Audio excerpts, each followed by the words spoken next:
sebagai emaknya pun juga kayak men lahiranku gitu kan.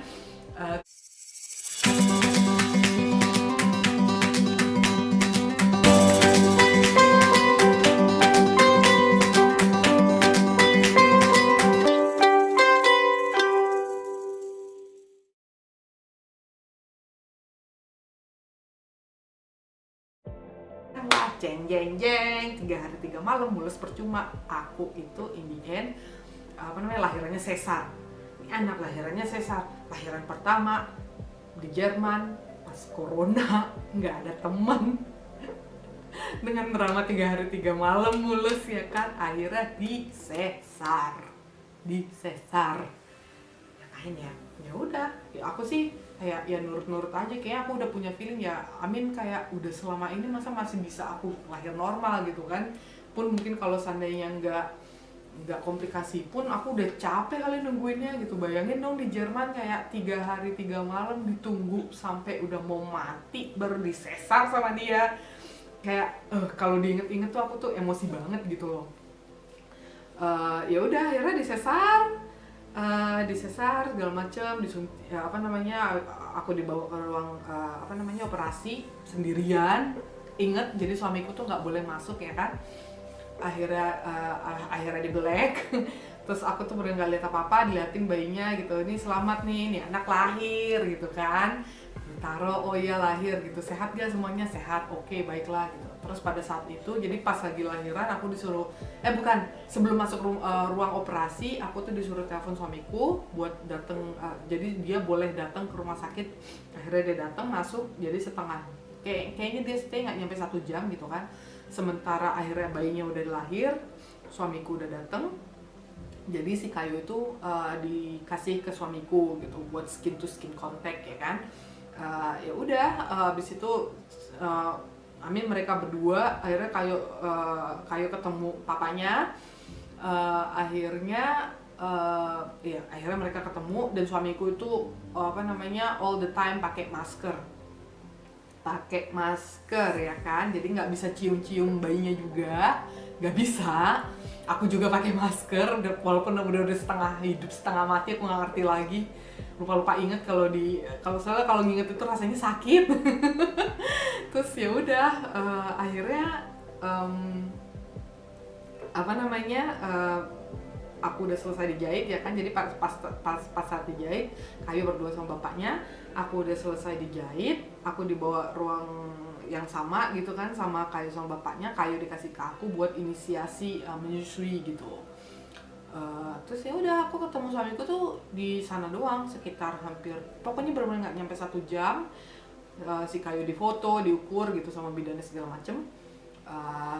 Abis itu aku tuh udah capek banget nyusuin segala macem. Kayaknya udahannya itu aku dibawa ke kamar sendirian gitu. Terus Kayunya nyusul atau Kayunya masih diapain lagi lah sama mereka, aku nggak ngerti. Terus ya udah, kayaknya pada saat itu aku udah bener-bener nggak ada tenaga lagi. Aku tidur deh, kayak ketiduran gitu, terus disuruh nyusuin lagi kalau nggak salah. Aku udah lupa sampai di situ, aku lupa banget.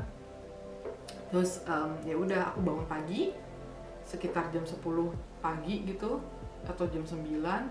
Itu pas bangun sakit banget, sesakit itu seumur hidupku aku nggak pernah. Dan aku nggak pernah dioperasi sebelum kelahiran dan ini, aku tuh nggak pernah masuk rumah sakit dan nggak pernah dirawat rumah sakit di Indonesia pun, nggak pernah sama sekali. Jadi ini benar-benar semuanya pengalaman pertama aku. Terus dioperasi lagi ya, pengalaman pertama aku masuk rumah sakit, dioperasi sendirian pas corona di negeri orang. Dan nggak ada masakan Padang. Terus kayak yang ya udah gitu, pas bangun aku tuh bener-bener nggak tahu soal what to expect ya kan. Jadi pas bangun itu, kalau misalnya di Jerman, kenapa aku bisa bilang kenapa ini di Jerman gitu, karena aku udah ngecek teman-temanku di Indonesia, pengalaman lahiran mereka pas sesar tuh beda sama sekali gitu. Kayak misalnya tanteku gitu, kayak tanteku pas di sesar itu dia 3 hari jadi 3 hari bed rest masih pakai kateter. Sementara aku tuh jam 12 malam di sesar tanggal 9 ya. Jadi tanggal 9 tengah malam itu aku abis operasi sesar. Terus paginya tanggal 9 sekitar jam 10-an itu kateterku dicopot, terus aku dan obat-obat obat bius tuh rasanya udah gak ada lagi kan. Aku bangun, aku nangis-nangis sama susternya, terus dia panggil dokter ya kan. Sumpah ini sakit banget, aku bilangnya gitu, sakit banget. Dan menurutku pribadi itu rasa sakit jahitan sesar itu jauh lebih sakit daripada rasa mulesnya. Jadi tuh aku ngerasa kayaknya mungkin kalau lahiran normal jauh lebih enak kali ya, pikiranku kayak gitu. Sakit banget sumpah. Terus aku nangis sama dokternya, dok ini sakit banget dok ini sakit banget gitu. Terus kata dokternya, kamu yakin kamu nangis tuh gara-gara sakit apa gara-gara ada yang lain gitu. Dia ngecek mungkin aku karena proses lahirannya tuh sulit banget, dia tuh mungkin ngecek apakah keadaan mentalku nggak kenapa-napa gitu kan. Aku juga ngerti. Terus aku bilang, enggak ini sakit banget gitu, aku nggak bisa pakai ibuprofen doang gitu kan. Terus ya udah akhirnya aku dikasih entah obat bius apalah pokoknya dari selang infus gitu, dikasih. Terus habis itu enakan. Ya udah aku udah nggak nangis lagi gitu. Ya udah selesai drama di situ. Terus kemudian datanglah fisioterapis gitu kan. Jadi kateter itu kan udah dicopot dan aku tuh disuruh pipis sama mereka, dan disuruh pipis sendiri, suruh jalan ke toilet sendiri. Jadi si fisioterapi ini tuh kayak ngajarin gimana caranya bangun dari tempat tidur yang baik dan benar. Bayangin dong, malamnya baru itu perut dibelah gitu kan, terus disuruh jalan sama mereka ke toilet gitu kan. Terus kayak aku shock gitu, men ini sakit banget yang bener gitu kan, yang bener masa aku disuruh jalan gitu ke toilet. Iya beneran, kayak yang mampus. Itu bener-bener pas disuruh bangun aja tuh rasanya sakit banget, aku sambil nangis-nangis. Ya udah ya udah deh jadi kayak yang ya udah in the end aku ke toilet sendiri, jalan, dan itu aku kayaknya bakal beribu-ribu kali ngomong kalau itu tuh sakit banget, karena aku yakin pengalaman teman-teman di Indonesia yang lahiran sesar tuh pasti nggak kayak gini, dan nggak pas pandemi juga ya kan. Terus lanjut si Kayu biarkan dia main sendiri dulu. Dari tanggal 9 udah selesai lahiran, aku dilatih itu untuk bisa naik tempat tidur sendiri, turun tempat tidur sendiri, pergi ke toilet gitu. Dan pada hari itu pun juga aku tuh udah disuruh geret-geret keranjang bayi buat buat ganti popoknya dia sendiri. Jadi kayak sekitar, emang katanya sih aku tuh harus jalan banyak gitu, jadi supaya jahitannya itu proses penyembuhannya itu lebih cepet. Ya tapi bayangin dong, kalau dibandingin ya 3 hari 3 malam kalau di Indonesia itu tuh bed rest, sementara aku tuh disuruh jalan kemana-mana gitu kan. Ganti popok bayinya itu nggak digantiin sama bidan atau susternya, tapi ganti sendiri gitu. Terus kayak belajar nyusuin itu bener-bener kayak di neraka. Aku tuh bener-bener dari awal udah ketakutan ya kan. Aku tuh nggak takut sama proses lahirannya, whatever it comes. Tapi kalau misalnya proses pembelajaran untuk menyusui itu kan benar-benar kamu sadar gitu kan. Dan itu tuh menurutku tuh kayak tahap pas lagi awal punya anak yang paling berat gitu. Jadi lahirannya sendiri tuh kayak yang udahlah aku tuh udah pasrah apapun yang terjadi. Tapi kalau nyusuin tuh yang bener-bener aduh ini nggak bisa sumpah gitu kan. Dramanya tuh ada lagi kayak si Kayo tuh beratnya tuh turun terus. Jadi dia itu lahir beratnya itu sekitar 3,7 kiloan atau 3,6 ya, aku lupa. Terus dia itu in the end susternya kayak sempat marah-marah ke aku, jadi berat itu 3,2 gitu. Drama menyusuinya itu tuh kayak yang nyusuinnya nggak bener, yang tuh aku teleponan sama mamaku sama adikku, nyusuin gimana sih sebenarnya gitu kan. Jadi kayak walaupun sebelum lahiran pun aku udah ngecek video atau baca-baca, itu tuh pas praktek tuh beda banget. Ditambah aku operasi sesar ya kan, dan keluargaku tuh mamaku adikku tuh nggak ada punya pengalaman operasi sesar, dan aku nggak ngerti sama sekali nyusuinnya tuh kayak gimana gitu. Soalnya kalau nyusuin kayak gini aja gitu biasa itu tuh sakit banget karena neken di luka. Terus aku diajarin sama suster ya, jadi tuh kayak misalnya ini bayi gitu kan, jadi di kayak gini terus kayak gini gitu loh nyusuinnya dari samping. Kalau di sini namanya posisi football, aku nggak tahu di Indonesia namanya apa.